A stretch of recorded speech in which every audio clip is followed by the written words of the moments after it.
Franck Ferrand sur Europe 1, au cœur de l'histoire. Et sur Europe 1, tous les jours, nous commençons l'après-midi au cœur de l'histoire en compagnie de Franck Ferrand, bien sûr. Bonjour Franck. Bonjour Julia, bonjour à tous. Alors j'aurai l'occasion de vous le redire, mais sachez déjà que mercredi soir sur France 3, je vous donne rendez-vous pour un numéro spécial de l'ombre d'un doute consacré à l'un de mes chevaux de bataille, l'affaire Corneille-Molière. Ah oui, nous y venons.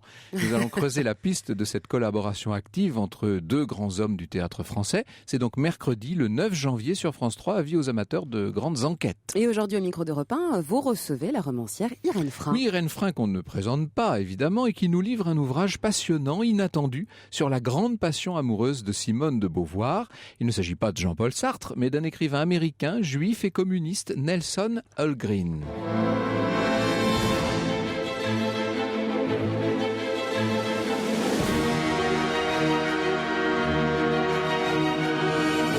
De 13h à 14h sur Europe 1, au cœur de l'histoire. Franck Ferrand.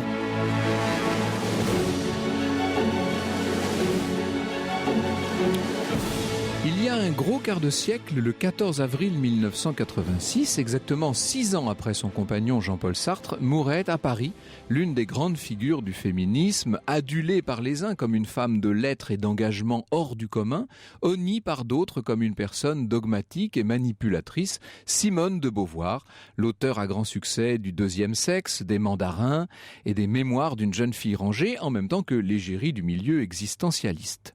De la vie privée de celle que Sartre et ses amis avaient surnommée le Castor, on connaît surtout les derniers attachements, une relation avec le jeune Claude Lanzmann, des liens si forts avec sa fille adoptive Sylvie Lebon. On revient aussi avec plus ou moins de complaisance sur un certain nombre de liaisons féminines, dont celle avec Bianca Bienenfeld, qu'il avait fait renvoyer du corps enseignant du lycée Molière en 1939, puis celle avec Nathalie Sorokin, qu'il l'avait fait suspendre de l'éducation nationale sous l'occupation en 1943. Généralement, dans les notices biographiques, une ligne est enfin consacrée au romancier américain Nelson Algren, avec lequel on lui prête une relation passionnelle et, ce qui n'est pas fréquent chez elle, charnelle. C'est cette mention, souvent incidente, c'est cette piste inattendue qu'Irène Frein a choisi de suivre, de creuser dans une enquête intimiste pleine de surprises, intitulée Beauvoir in Love et que publie Michel Lafon. On y suit pas à pas Simone de Beauvoir dans sa grande passion amoureuse, sur fond d'Amérique d'après-guerre. Alors, pas l'Amérique à laquelle on songe d'ordinaire, celle des grosses voitures au pare-chocs chromés, des pavillons de banlieue avec leurs jolies pelouses, des comédies musicales sur Broadway et des westerns en Technicolor. L'Amérique d'Algren, ce serait plutôt celle des arcades du métro aérien de Chicago, tout empanachée de vapeur, peuplée d'une moderne cour des miracles bien propre à fasciner en Beauvoir la femme à l'écoute des bas-fonds. Pas l'Amérique des big bands, si vous voulez, plutôt celle du blues. Le 14 avril 1986, exactement 5 ans après son ancien partenaire Nelson Algren, mourait à Paris l'une des grandes figures du féminisme, jusqu'au bout. Et malgré une rupture consommée, Simone de Beauvoir aura conservé tout près de son lit le paquet épais de toutes les lettres de Nelson et jusque dans la mort, elle aura gardé au doigt l'anneau qu'il lui avait offert. L'histoire sur Europe 1, c'est avec Franck Ferrand. Et en compagnie d'Irène Frein aujourd'hui sur Europe 1, auteur notamment de Beauvoir in Love chez Michel Lafon. Franck. Bonjour Irène Frein. Bonjour. Merci beaucoup de nous rendre visite avec et de nous donner ce nouveau livre. Vous êtes vraiment constamment, vous, à la frontière entre le roman et l'histoire. C'est-à-dire que vous nous livrez de grands récits très habités dans lesquels on se plonge exactement comme dans un roman, mais ce sont des romans extrêmement précis, détaillés, et vous faites une enquête minutieuse. Vous allez à chaque fois sur les lieux mêmes où se sont passées les choses. Là, en l'occurrence, vous avez mené l'enquête de l'autre côté de l'Atlantique. Oui, les lieux racontent les gens. D'ailleurs, regardez les magistrats instructeurs ou les policiers, ils vont d'abord voir les lieux. Ou un peu, je pense à Maigret dans Simon, on hume l'ambiance. Et là, ce qui a été extraordinaire, c'est que j'ai retrouvé tous les lieux. Le lieu du coup de foudre au mètre près. Ouais. Un hôtel de luxe à Chicago. Qui n'a pas changé quasiment. Absolument pas changé. Vous décrivez les miroirs, les couloirs, en fait. Absolument. Tout, ouais. Et Nelson Algren qui arrive, lui, d'un quartier complètement pourri, pourrait-on dire, de la banlieue, où il s'est retiré pour pouvoir écrire sur les exclus, parce que les exclus de la société américaine, l'envers du rêve américain, c'est son domaine. Et il est méfiant parce que c'est un homme qui a vécu sur la route bien avant Kerouac, au temps de la grande dépression, qui était une répression d'ailleurs. Il a fait de la prison pour avoir volé une machine à écrire. Il était journaliste, il n'avait pas de travail, il avait besoin d'une machine à écrire. Et il est tellement méfiant qu'il prend Simone de Beauvoir pour un agent du FBI quand même, parce qu'il est surveillé. Nous allons voir tout à l'heure, ce sera le sujet de mon récit, à quel point dans cette époque il y avait une espèce de psychose collective aux États-Unis, et c'est la grande époque des tout débuts de ce qui va devenir la chasse aux sorcières. On y viendra tout à l'heure. À la fin de sa vie, enfin sur le tard, Al Green s'est mis à faire des collages. Oui. Vous en avez retrouvé un, vous qui êtes... j'en ai retrouvé un parce que je suis allée à Columbus, dans l'Ohio, où sont les archives de Nelson Al Green, déposées par ses soins, et dans les caves, j'ai trouvé un gigantesque collage de plus d'1 mètre de haut sur 90 cm de large, sur fond rouge, qui pour lui était la couleur symbolique de sa passion pour Simone, et il l'a fait peu avant de mourir, et c'est un véritable hôtel d'adoration qui contient des lettres, des photocopies des lettres de Simone, et des tas de documents, de photos qu'on ne comprend, ou par exemple des billets d'autobus coupés à l'endroit où il avait compris qu'elle allait le quitter à cause de Sartre, et c'est un véritable rébus aussi. Et puis enfin, j'ai trouvé un carnet de voyage qu'ils ont écrit à 2 voix, un objet absolument incroyable, puisque on voit, c'est la chronique d'un désamour annoncé pendant 2 mois de voyage. Et quand je le comparais avec les lettres de Sartre, les lettres qu'elle adressait à Sartre, et puis aussi à d'autres documents comme Les Mandarins, son roman, parce qu'elle avait transposé son histoire dans Les Mandarins. En mentant beaucoup. Elle faisait beaucoup d'autobiographies, 4 tomes en tout. Et son autobiographie, La force des choses, mais qui était vraiment... elle se présente toujours en victime de cet homme, évidemment. Elle a été plaquée, donc on peut la comprendre. Et à partir de ce puzzle, j'ai pu reconstituer la vérité, je pense, mais j'ai intitulé roman parce que les lettres de Nelson Al Green étant interdites de communication, je n'avais pas ce qui me permettait de faire la biographie de cette histoire. La biographie des deux, en fait, donc, et de ce couple. Pour répondre à votre question, c'est par honnêteté que j'ai préféré appeler ça roman, puisque j'ai reconstitué la partie manquante. Et en même temps, c'est bien la forme d'un roman. Encore une fois, il y a ce souffle, il y a ce mouvement. Oui, mais vie de ces deux-là est un roman. C'est un roman. Alors justement, la vie de Simone de Beauvoir, il faut qu'on y revienne, parce que tous nos auditeurs ne sont pas forcément au fait de tous les aspects de cette vie assez extraordinaire, aux côtés de Jean-Paul Sartre, et disons-le en grande partie dans l'ombre de Jean-Paul Sartre, puisqu'on parle toujours de Sartre et un peu moins peut-être de Beauvoir, et on a de Simone de Beauvoir une image sans doute un peu caricaturale. On l'entendra tout à l'heure, on entendra sa voix au micro d'Europe 1 dans les toutes dernières années de sa vie. La voix mitraillette, comme disait Nelson Al Green. Ouais. Et avec ce très fort caractère extraordinaire qui se manifeste dès la plus tendre enfance, disons-le. Oui, elle faisait des crises de rage à 3 ans, au palais du Luxembourg. Vous dites dans les jardins, enfin au Luxembourg, parce que elle est en plus, elle est issue d'une bonne, famille voire très bonne bourgeoisie. À l'époque, ils avaient encore une nourrice, une bonne, et en fait, sa rage va venir aussi du fait que le père va perdre toutes ses économies avec toutes les histoires de l'emprunt russe. Ils vont être ruinés, ils vont devoir gagner le dernier otage. Le grand-père fait banqueroute, ça c'est terrible. Absolument.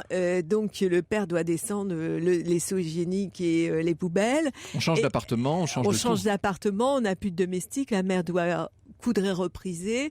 Mais malgré tout, dans la bourgeoisie, on sauve les apparences, donc on inscrit les 2 filles au cours de cire. Ça, dans le 6e. Il faut dire à quel point à l'époque c'est inhabituel que des jeunes filles suivent des études, et ensuite elle ira carrément à l'université. Simone. Alors oui, mais elle ira à l'université, mais dans la bourgeoisie on n'allait pas en Sorbonne, on se mariait. Et son père lui dit quand elle a 15-16 ans, de toute façon ma fille, il disait aussi que sa fille avait un cerveau d'homme, tu ne peux pas te marier parce que t'es moche et tu n'auras pas de dot. Donc elle a un grand traumatisme et elle va être obsédée pendant toute sa vie, et l'histoire avec Al Green le montre très bien par cette histoire du mariage impossible. Quand elle va rejoindre Al Green, pour la première nuit d'amour qu'elle espère, elle est déjà tombée amoureuse de lui quelques mois avant. Elle prend l'avion et avant de prendre l'avion, elle va dans un magasin à New York pour s'acheter un vêtement. Elle s'habille entièrement de blanc. Et on a la scénographie qu'elle se fait du fantasme. Elle est dans une idée de mariage, elle est dans l'idée de mariage. Et c'est l'histoire d'une jeune...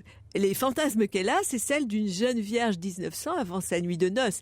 Et c'est pourquoi elle accordera tant d'importance à l'anneau qu'il lui donne au matin de la première nuit d'amour, le 10 mai 47. Et ils célébreront ensuite ce 10 mai dans leur cœur pendant toute leur vie, même après la rupture. Évidemment, on va revenir longuement sur cette extraordinaire liaison, sur cette relation amoureuse et paranuptiale entre ces deux êtres, mais poursuivons peut-être la vie de Simone de Beauvoir elle-même. Elle rencontre Jean-Paul Sartre très tôt sur les bancs de la fac, elle est à la Sorbonne. Oui, elle a 20 ans, oui, et lui est fasciné par cette femme qui est la seule personne capable de lui tenir tête intellectuellement. Et à partir de là, elle va intégrer sa bande d'amis et il va... Elle est fascinée d'emblée par Sartre. Elle est fascinée, pour elle, c'est un génie. Oui, il a 4 ans de plus aussi. Il était fascinant, il était très drôle. Il savait que... À défaut d'être beau. À défaut d'être beau, mais la véritable arme des hommes pour la séduction, c'est le rire.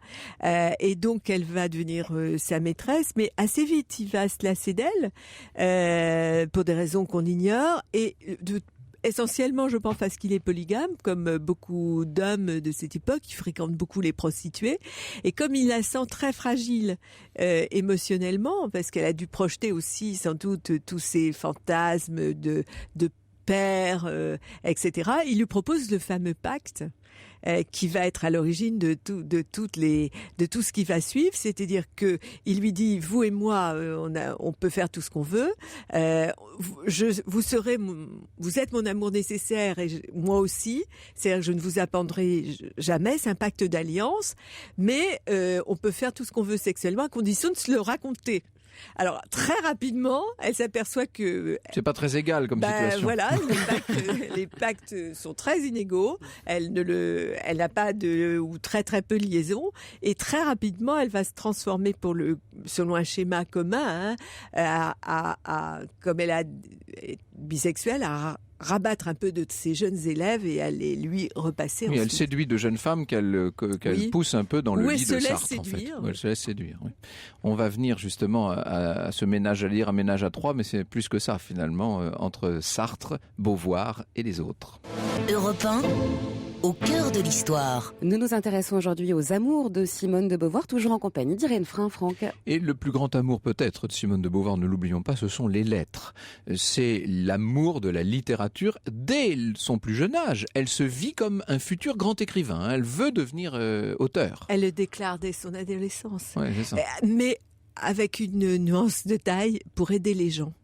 C'est-à-dire qu'il y a chez elle la foi dans le fait que les mots peuvent changer le monde. Et elle a raison. Elle le changera d'ailleurs avec le deuxième sexe. Est-ce qu'elle se fait le porte-parole de cette philosophie existentialiste mise sur pied par Sartre Tout à fait. Oui, tout à fait. Elle est son ambassadrice. Quand elle arrive aux États-Unis, elle est l'ambassadrice de Sartre à tel point que les intellectuels américains qu'elle rencontre, vous savez, toute une bande d'intellos de New York très exigeants, comme ils le sont toujours d'ailleurs, diront qu'elle parle comme un gourou. Oui, c'est ça. Il y a un côté un peu secte autour de Sartre. Hein. Oui, et je crois que quand elle arrive, elle est à cette période-là de sa vie, on peut dire qu'elle est sous l'emprise de Sartre. Elle est son porte-parole. Il y a un côté, en effet, secte. Avec ce pacte dont vous nous avez parlé, qui est assez étrange et qui ne va donc pas empêcher Sartre d'épouser celle qui devient un peu... de rêver d'épouser. Oui, c'est celle qui devient on peut dire le mouton noir pour Simone de Beauvoir, c'est Dolores. Dolores était une sorte d'attachée de presse très étrange, étrange, une aventurière qui avait épousé un médecin américain très riche et très laid, mais qui s'était empressé de le tromper, qui avait vécu dans la mouvance de Pierre Lazarev, qui était, vous le savez, à ce moment-là en exil pendant la guerre aux États-Unis. Oui, parce qu'on est pendant l'occupation. Voilà, pendant l'occupation. Et Sartre déboule, envoyé par Camus pour le journal Combat, pour faire des reportages sur les États-Unis. Il rencontre cette femme, cette Dolores, qui a été la maîtresse d'André Breton quand même, hein, qui connaît Calder, qui connaît tout New York, qui a un carnet d'adresses qui ressemble à un bottin, et il se dit qu'il peut joindre l'utile à l'agréable. Et il parviendra, malgré les premières réticences de Dolores, à la séduire. Et à partir de ce moment-là, Dolores n'a qu'une idée, c'est de divorcer, de devenir Madame Sartre, qui est en train de devenir, grâce à elle, d'ailleurs, une gloire planétaire. Et il se dit, Sartre, que Dolores lui est plus utile que Simone. Et Simone, quand elle arrive aux États-Unis, non seulement elle est à bout de désir et de frustration, puisque son amant de l'époque est un ex-élève de Sartre, Bost. Bon, il en a marre, il trouve qu'elle n'a que Sartre à la bouche et il trouve pas ça très érotique. Et elle a 39 ans. Et à une époque où avoir 39 ans, c'est quand même se dire en 47. On est sur la pente, oui. Voilà. Et il faut savoir que Simone de Beauvoir, et c'est aussi sa grande date, est une femme d'appétit. Tous les appétits, la bouffe, le sexe, la marche, les voyages. C'est cet aspect-là qu'on connaît très mal en France actuellement. C'est vrai. Et elle aime la vie. Et qui pourtant transparaît dans ses œuvres. Hein. Il y a cet amour de la vie, du monde en quelque sorte. Elle l'exprimera plus tard, mais à ce moment-là, elle est en période dépressive, car elle a fait un best-seller pendant l'occupation La Vitée, mais depuis, tout ce qu'elle fait, elle le rate. Elle doit sa survie matérielle, car elle n'a pas droit d'auteur, à l'argent que lui donne Sartre, qui a une autre femme. Donc elle peut être en droit de se dire, mais qu'est-ce que je vais devenir ? Elle a quand même, comme vous l'avez rappelé, été rayée de l'éducation nationale. Comment va-t-elle survivre ? Et il y a cette frustration sexuelle qui va lui dicter les premières nuits de son arrivée à New York. Il m'arrive quelque chose. Qu'est-ce qui m'arrive ? Ce qui lui arrive, c'est qu'elle va se lâcher. C'est ça. Tout simplement. Votre roman, c'est l'histoire d'une libération. D'une libération. Et c'est pour ça que j'ai écrit ce livre, pour montrer Simone se libérant de la figure officielle du castor, cette figure que nous sommes la seule à connaître, nous, Français. C'est-à-dire que pour nous, Simone de Beauvoir, elle se résume au castor, essentiellement. Voilà. Et Simone, elle a été Simone dans Rieuse, celle que j'ai trouvée dans les archives de Columbus, heureuse, déjantée, joyeuse, dans les bras de Nelson Algren. Alors pour ceux qui ne sauraient pas, parce qu'on parle du castor, là, oui. tout le monde n'a peut-être pas des souvenirs du baccalauréat. Donc le castor, c'était le surnom que lui avaient donné ses condisciples à la Sorbonne, dont Sartre d'ailleurs, et ça venait de beaver, qui veut dire castor en anglais. En anglais, et qui a fait beaucoup rire Nelson Algren, parce que ça a une signification un petit peu porno et en oui, anglais. Évidemment, de l'autre côté de l'Atlantique, ça a un tout autre sens quand on parle des castors. Nous, dans un instant, nous racontons, je vais essayer de vous situer un peu les choses et de vous raconter à quoi ressemblaient les États-Unis au début de l'année 1947 quand Simone de Beauvoir y débarque. Au cœur de l'histoire sur Europe 1, le récit de Franck Ferrand. Et nous suivons Simone de Beauvoir dans les États-Unis de la fin des années 40. Et oui, au moment où Simone de Beauvoir arrive aux États-Unis, donc en février 47, le grand vainqueur de la Seconde Guerre mondiale est agité en profondeur par des peurs et par des angoisses de nature politique. Ces peurs sont liées indirectement au choc créé 18 mois plus tôt, il ne faut pas oublier que c'est très récent à l'époque, par les explosions atomiques de Hiroshima et Nagasaki, et plus directement, évidemment, à la glaciation des rapports avec l'URSS de Staline. On est au tout début de la guerre froide. Il s'agit donc bien, au fond du fond, de la peur d'une nouvelle guerre. Cette peur qui prend des formes parfois irrationnelles, c'est la grande vogue des soucoupes volantes à l'époque, et du péril extraterrestre, mais aussi très rationnelle. Le 22 février de cette année 47, c'est-à-dire le jour même où Simone de Beauvoir rencontre Nelson Algren, le président Harry Truman lance le Loyalty Programme. Alors de quoi s'agit-il ? Eh bien, c'est une vaste et profonde enquête dans tous les rouages de l'administration fédérale pour tenter d'y débusquer ceux qui, aux yeux de l'administration Truman, et disons-le surtout aux yeux du FBI de Hoover, passe pour ennemi de l'intérieur, c'est-à-dire les communistes. 3 ans avant que McCarthy et ses épigones ne lancent véritablement la chasse aux sorcières, le gouvernement fédéral s'attaque donc déjà à ce qu'il appelle l'infiltration radicale. C'est le terme qu'on a dans tous les documents de l'époque. Alors 1 mois plus tard, le président Truman va plus loin. Il lance le programme de loyauté et sécurité. Le décret présidentiel 98-35 met en place tout un programme destiné à contrôler la loyauté des fonctionnaires, tant au moment de leur entrée dans l'administration que pendant tout le cours de leur carrière. Dans chaque ministère va être instituée une commission de contrôle de la loyauté. Un petit peu quelque chose de l'inquisition dans cette affaire. Commission dont les décisions sont susceptibles d'un appel devant une instance centrale qu'on appelle le Loyalty Review Board. Disons-le clairement, pour lancer la procédure, il suffit d'une simple dénonciation. Et cette dénonciation peut parfaitement rester anonyme. Vous pensez si c'est la porte ouverte à tous les règlements de compte. Voici les chefs d'accusation prévus par le décret. Le sabotage, l'espionnage, la trahison, se faire l'avocat du renversement du gouvernement par la violence, agir en vue de servir les intérêts d'un autre gouvernement, on se demande bien lequel, ou simplement être affilié à un groupe défini par le ministre de la Justice, l'Attorney General, comme totalitaire, fasciste, communiste ou subversif. Quand on sait que l'essentiel de la contestation américaine à l'époque vient des communistes, voilà ce qui s'appelle noyer le poisson. Alors, ce qu'il faut se hâter de préciser, c'est que tout ça n'est pas vraiment nouveau.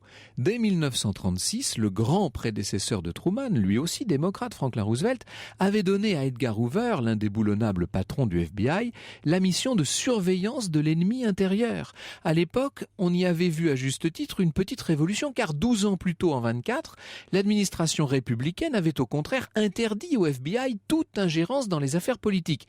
Eh bien, à la faveur de la guerre, la mission intérieure, donc politique, du FBI va être renforcée dès 1939 par un décret présidentiel. On est là dans le contre-espionnage, dans le cadre de ce qu'on appelle la lutte contre la 5e colonne à l'époque.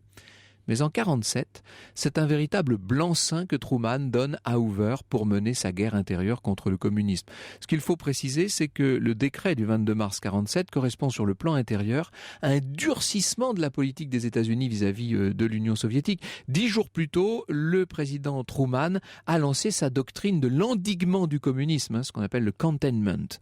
Certains disent que le décret de loyauté serait même une manière de faire passer à l'intérieur la pilule de ce qui pourrait être vu à l'extérieur comme une forme de bellicisme, un nouveau pas vers la guerre.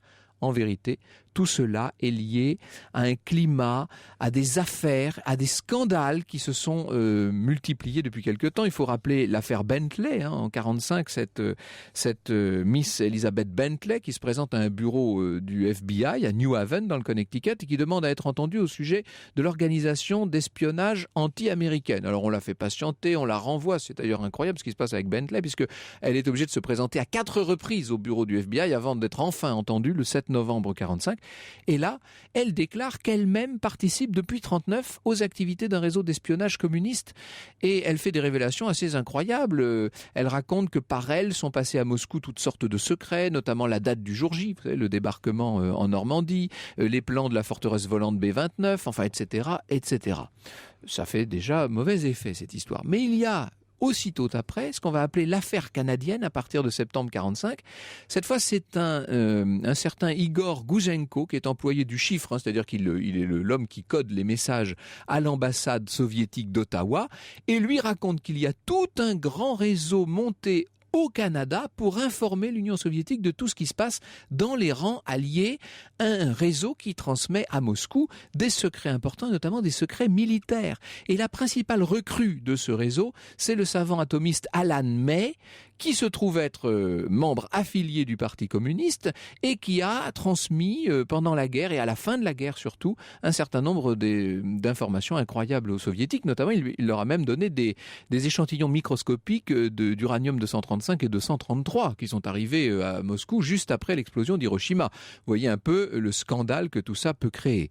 C'est le 4 mars 1946 qu'a été découverte toute cette affaire, après quoi le savant Alan May a pu être arrêté à Londres.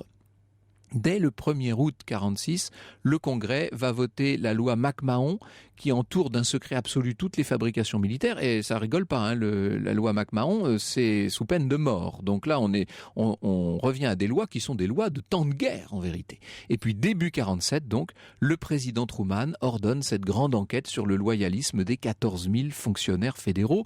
C'est que le mouvement de suspicion, le mouvement de doute ne va pas s'arrêter là, puisque dès le 10 avril de cette année 47, un certain Ronald Reagan, qui préside un syndicat d'acteurs à Hollywood, va accepter de dénoncer au FBI toute activité communiste au sein de son organisation.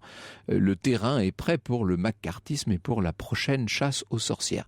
C'est donc dans ce climat tout à fait particulier que Simone de Beauvoir se met à fréquenter sur le sol américain un auteur, Nelson Algren, qui, de son côté, ne cache pas ses sympathies communistes. Vous voyez un peu l'ambiance dans laquelle tout ça se trame. Je suis certain, en vérité, que ce climat de psychose et d'extrême paranoïa n'était pas pour déplaire à Simone de Beauvoir. L'histoire sur Europe 1, c'est avec Franck Ferrand. C'est tout à fait indiqué. Alors, il faut savoir que, comme nous l'écrit Irène Frein, depuis 2 mois, on disait que Staline allait déclencher une 3e guerre mondiale. On criait qu'il fallait encercler au plus vite les grandes villes américaines de missiles nucléaires pointés sur Moscou. À Washington, Hoover et les autres, ajoute Irène Frein, étaient tous sur les dents, prêts à fondre sur les gens comme Algren, écrivains, cinéastes, journalistes qui avaient un moment côtoyé le Parti communiste. Et évidemment, on se pose la question en haut lieu, qui est cette Frenchie qui débarque de Paris et qui s'approche d'emblée de cet écrivain communiste. Alors, je dis d'emblée, c'est pas tout à fait vrai. Il faut raconter dans quelles circonstances a lieu la rencontre, Irène. C'est très incroyable. Alors, c'est l'histoire d'une femme qui débarque de l'idéologie existentialiste très très sévère de Saint-Germain-des-Prés, complètement coincée. Quand on voit les photos, elle est vraiment pas rigolote. Pas du tout. Et puis qui, en même temps, n'a qu'une envie, c'est de s'éclater, parce que ça fait quand même 20 ans qu'elle est frustrée et c'est le dernier moment. Elle arrive là et elle est dans un hôtel de luxe puisque la diplomatie française lui paie une tournée en Amérique et parce qu'elle est jalouse de Sartre et de sa maîtresse, elle veut piler Sartre par dépit sur un point. Il n'a pas réussi, lui, à écrire sur les bas-fonds américains. Et il lui faut un guide des bas-fonds, il n'a que 24 heures. Elle, ça la folle pas, hein. 24 heures, je vois les bas-fonds, je fais un livre sur les bas-fonds. Ce qu'il faut dire, c'est qu'il y a eu ce dîner raté chez Mary Guggenheim que vous racontez, c'est à pleurer de rire. Là, on est vraiment dans la comédie, oui. Vraiment.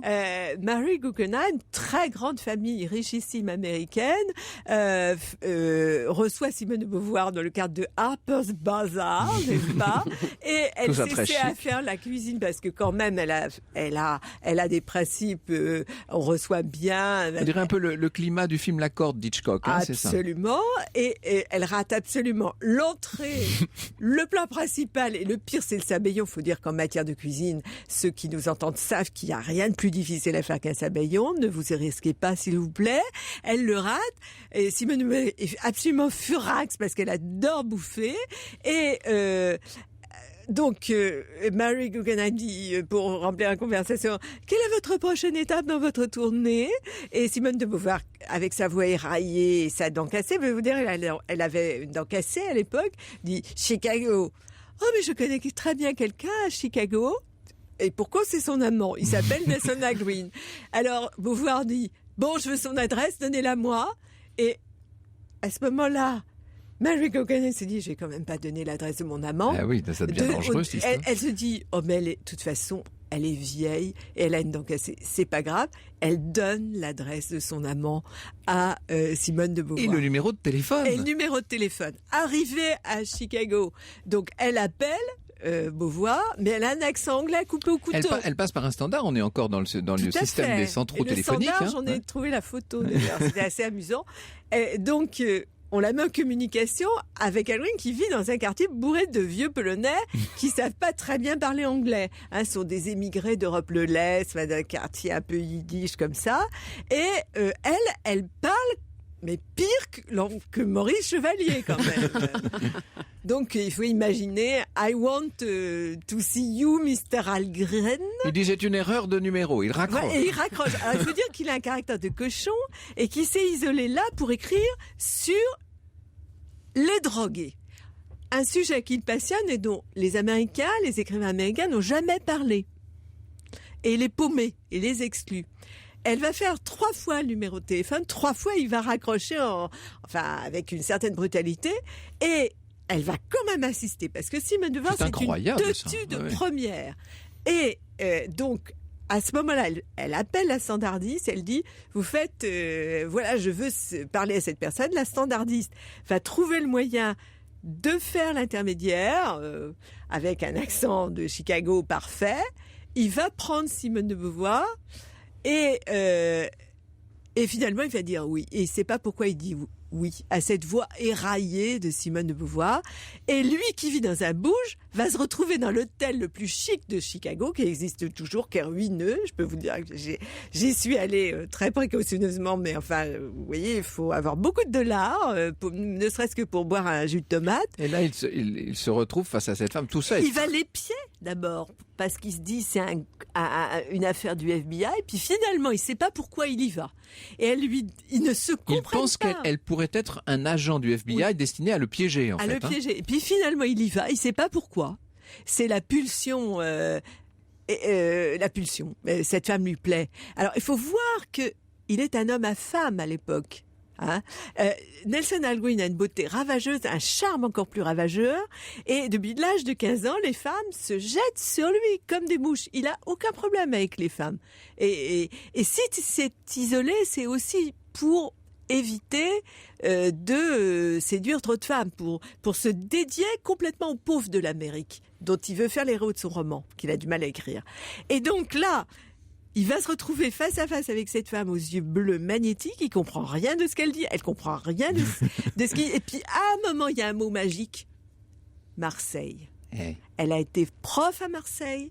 Et lui, il était à Marseille à la fin de la guerre, de Marché Noir, les vieux quartiers à bordel. Il adorait les quartiers à bordel et tout ça. Et à partir de ce moment-là, quelque chose de magnétique. Et ça va être le coup de foudre, mais absolu, comme on n'en voit que dans les romans. Alors, un coup de foudre évidemment mental, mais qui se transforme très vite en passion physique. Ce qui, pour Simone de Beauvoir, est quand même pas très fréquent. Elle est frustrée. Et elle va dire, ensuite, ça a été le premier orgasme de ma vie. Et sans doute, toute cette passion va être à la fois une passion érotique, émotionnelle, intellectuelle. Ils vont beaucoup échanger. Et à ce moment-là, il veut écrire aussi un livre sur les femmes. Elle appelle ça un livre sur les femmes, et il lui répond, dès ce moment-là, les lendemains de la première nuit, si vous voulez écrire un livre sur les femmes, il faut appliquer à ce livre les méthodes que l'écrivain Gunnar Myrdal a appliquées à l'oppression des Noirs. Et il va lui donner cette idée qu'elle va appliquer. Ça va être le deuxième sexe, finalement. Ça va être le deuxième. Il va lui parler de la contraception aux États-Unis et du planning familial, parce que les féministes américains, les médecins américains sont très en avance. Il faut voir qu'il y a déjà les recherches sur la pilule sont commencées. La pilule sera mise au point en 51. Donc on est en 47. Elles sont commencées depuis 7-8 ans. Et autre chose, il va lui envoyer, alors qu'il est pauvre, il n'a pas beaucoup d'argent, il va se ruiner dès qu'elle va partir pour lui envoyer des livres des féministes américaines. Et finalement, c'est la jeunesse du deuxième siècle.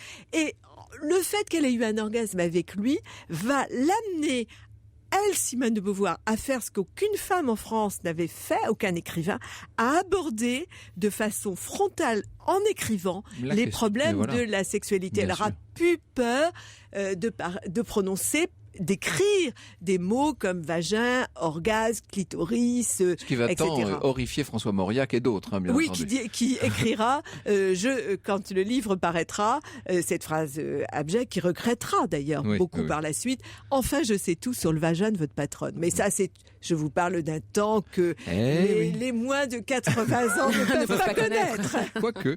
Alors justement, il y a cette sexualité entre eux, il y a cette découverte de toutes sortes de lieux étranges, totalement exotiques pour Simone de Beauvoir, beaucoup de voyages, et puis elle va le faire venir aussi à Paris. Et ça va être à son tour, à lui, de découvrir le milieu existentialiste.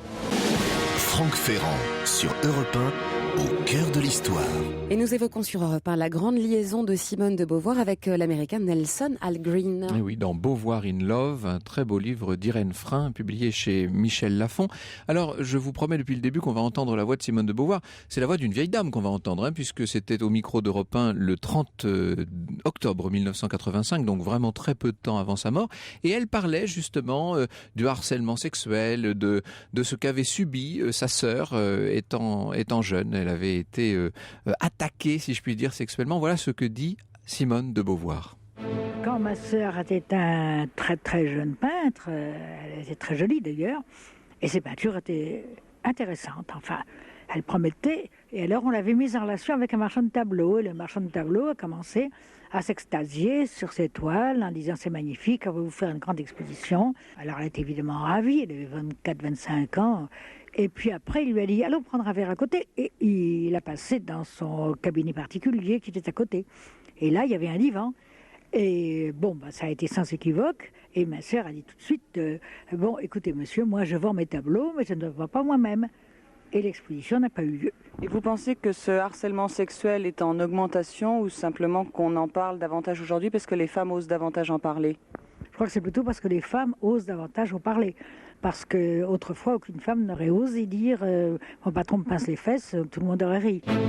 Évidemment, à ce moment-là, en 1985, Simone de Beauvoir était devenue une sorte d'icône du féminisme, ce qu'elle n'était pas encore tout à fait à l'issue de la Seconde Guerre mondiale. Et ce qui est frappant dans ce qu'elle dit, c'est qu'il y a un écho extraordinaire avec ce qui se passe en Inde actuellement.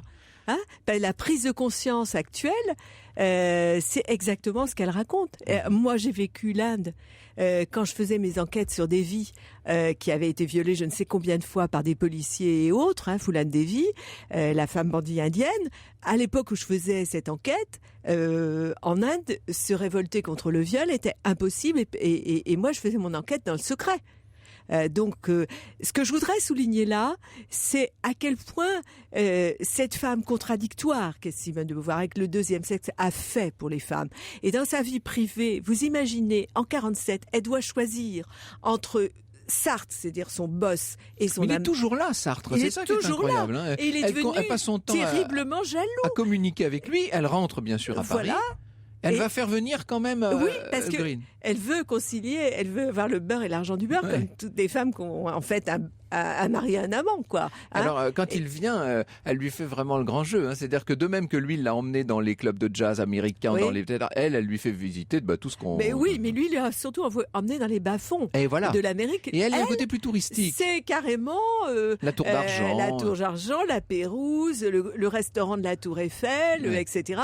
Et comme elle a... Il y a un côté bourgeois chez Simone de Beauvoir qui ne peut pas s'en aller. Écoutez, moi je me mets à sa place. Elle veut le retenir. Il avait sacrifié les femmes pour elle pendant 1 an et demi. Ça a été un sacrifice pour lui énorme. Enfin, un sacrifice de son point de vue d'homme, de macho. Entendons-nous bien. Et en fait, elle est repartie voir Sartre. Donc, il a pris une maîtresse un mois. Et il le lui a dit. Et elle s'est sentie mais complètement dévalorisée comme femme. J'ai trouvé une lettre non publiée parce que l'édition Gallimard ne comporte pas 48 des lettres que moi j'ai retrouvées, que j'ai vues, où elle dit à Nelson « Je suis tellement dépendante amoureusement de vous ». Que je me sens bête comme femme, que c'est bête une femme. Bon, elle le dit en d'autres termes, mais je résume. En substance, c'est ça. En substance, c'est ça. Mais elle écrit ça 3 semaines avant la publication du deuxième siècle. Et quand il arrive, elle lui fait le grand jeu. Elle veut le retenir. Et lui n'a Dieu que pour Juliette Gréco, en l'occurrence. Faut dire qu'on est à Saint-Germain-des-Prés en 49. Tout le monde à l'époque n'avait Dieu que pour Juliette Gréco. Et c'était fort bien mérité. Et quand il va voir Sartre, il va avoir ce mot, il va le décrire ainsi. Nelson Algren, il m'a fait l'effet d'un marchand de chaussures de Chicago à la veille de la faillite. et alors, il va pas du tout s'entendre avec le milieu existentialiste, qu'il faut dire. Val Chambry va par exemple lui organiser un combat de boxe au sommet d'un immeuble de Paris sans bastingage, là, près de Saint-Xavier. Et François Xavier, il souffrait de problèmes d'équilibre, va revenir de là horrifié. Malgré tout, bon, il va faire ce qu'il faut pour que ça marche. Puis au bout d'un mois, il repart. Il en a assez. Il va partir au bout de 3 mois. Ça va être un désamour, quoi, un lent désamour. Elle retourne, elle, quand même, aux États-Unis, mais... Pour tenter de le reconquérir. Et là, ça va tourner à Qui a peur de Virginia Woolf. C'est ça. Elle va le décrire, d'ailleurs, plus tard dans Les Mandarins. Moi, j'ai retrouvé les lieux et ils sont inchangés. Et là, je peux vous dire que c'est l'émotion qui m'a conduite à écrire ce livre. C'est-à-dire que, en fait, c'est l'histoire d'un amour impossible, contrarié en grande partie par Sartre, et qui est, comme tous les amours impossibles, de ces amours qu'on n'oublie jamais, par une femme qui va devoir tout inventer, parce qu'à l'époque, il n'y a pas de magazine féminin ni talk show pour savoir comment je fais entre mon travail et mes amours. Et ce que je voudrais souligner là, c'est l'inventivité extraordinaire de Simone de Beauvoir. Son courage, elle était seule, elle n'avait pas de modèle. C'est notre grand-mère à tous et surtout à toutes. Mais ce qu'on fait pour les femmes, on le fait toujours pour les hommes. Ce qui est bien pour les femmes, c'est toujours bien pour les hommes. Et je voudrais lui rendre hommage. Et c'est Simone que j'aime, hein, personnellement. C'est pas trop le Castor. Oui, même évidemment. si je rends grâce au deuxième sexe. Et vous montrez bien qu'il y a ces deux femmes en elle. Et celle que vous mettez en évidence, c'est celle que moi je ne connaissais pas du tout, pour tout vous dire. Hein. Elle devient tellement plus sympathique, intéressante et vivante. Alors, leur histoire d'amour s'arrête avant le milieu des années 60. Après, ils vont vivre encore longtemps l'un et l'autre, hein, puisque lui meurt seulement en 81, elle en 86, mais il n'y a plus du tout de lien. Et elle est même chargée d'une forme d'aigreur et de colère contre lui. L'un et l'autre, et lui, à la fois, il fait ce fameux collage d'adoration, et en même temps, il meurt la veille du 34e anniversaire de la première nuit d'amour. Ce fameux 10 mai. Et ça se passe en 81. Donc le 10 mai 81, sa mort va passer totalement inaperçue en France. Et il meurt après avoir piqué une colère contre elle auprès d'un journaliste. Ouais. Et d'une attaque cardiaque suivant une colère. Ce qui nous permet d'en avoir la preuve et la trace, en fait. En plus, absolument, on a tout le témoignage du journaliste. Et en fait, il a gardé tous les poèmes qu'il lui a écrits. Il a écrit des tas de poèmes inédits que j'ai trouvés, qui sont absolument éblouissants. C'était un homme tendre, il avait tout donné pour elle, mais c'était un homme pour qui l'amour était une religion, c'était tout l'amour. Alors, qu'est-ce que vous voulez ? C'était le dernier grand romantique des années 50. Et il était pour Simone de Beauvoir, ce qui quand même voilà, manque et pas de elle sel. quand même, elle s'est fait incinérer avec ce fameux anneau. Un cas. Et vous dites ce fameux anneau, il nous reste 40 secondes, mais dites-nous d'où il venait, cet anneau. Sans doute d'un de ses tiroirs, et si ça se trouve, il l'avait acheté pour une autre. Il lui a passé au doigt, au matin, de cette... Un anneau antique qui venait des Incas, en fait. Oui, hein. Absolument. Et donc, c'est à dire à quel point il avait eu ce coup de foudre, et il s'en est jamais remis, et elle non plus. Et je trouve formidable que deux écrivains du XXe siècle puissent vivre encore des choses comme ça, et écrire aussi des livres aussi extraordinaires qu'ils ont écrits à cause de cet amour, dont l'un de ces livres, Le Deuxième Sexe, parce que lui, il va écrire aussi un livre génial sur les exclus, sur les drogués. Oui, donc ils se sont inspirés mutuellement. Ils se sont inspirés, mais ce livre, Le Deuxième Sexe, qui a changé le monde et qui continue de le changer. Et encore une fois, aujourd'hui, je parlerai de ce qui se passe en Inde. Bravo les femmes indiennes. Ah oui. Et bravo les hommes indiens qui commencent à dire non au viol. Le feu d'Irène Frein au micro d'Europe 1 Voilà. et dans Beauvoir in Love, c'est publié chez Michel Lafon. Merci beaucoup Irène Frein d'être venue nous faire partager ce grand coup de foudre à tous les sens du mot.